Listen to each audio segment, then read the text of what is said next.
Pemirsa, Bali tidak hanya dikenal dengan keindahan pantai dan budayanya, tetapi juga memiliki ekosistem pesisir yang sangat penting, yaitu hutan mangrove. Keberadaan mangrove kini menjadi sorotan karena perannya yang vital sekaligus menghadapi berbagai ancaman.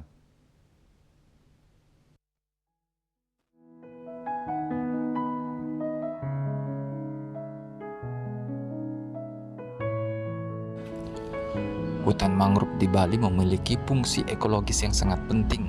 Selain sebagai benteng terakhir penahan gelombang laut dan abrasi,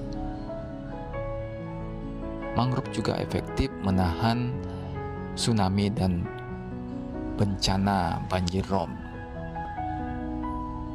Mangrove juga memiliki fungsi ekologis sebagai tempat atau habitat hidupnya kepiting, ikan, dan burung, serta biota laut lainnya.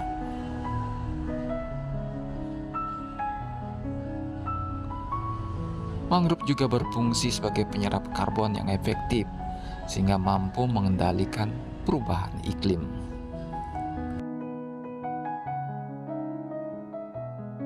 Luas hutan mangrove di Bali diperkirakan 3.000 hingga 4.000 hektar, tersebar di Teluk Benua, Badung, hingga Denpasar.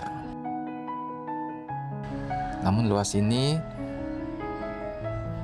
bisa saja berkurang karena alih fungsi lahan, pembangunan, hingga pencemaran lingkungan. Alangkah baiknya jika kita mampu melindungi keberadaan mangrove, yang artinya kita melindungi kehidupan pesisir. Peran semua pihak sangat diperlukan dalam menjaga ekosistem mangrove ini, agar nantinya mangrove bisa memberikan manfaat pada generasi yang mendatang. Agus Sudiatmiko, Bali TV.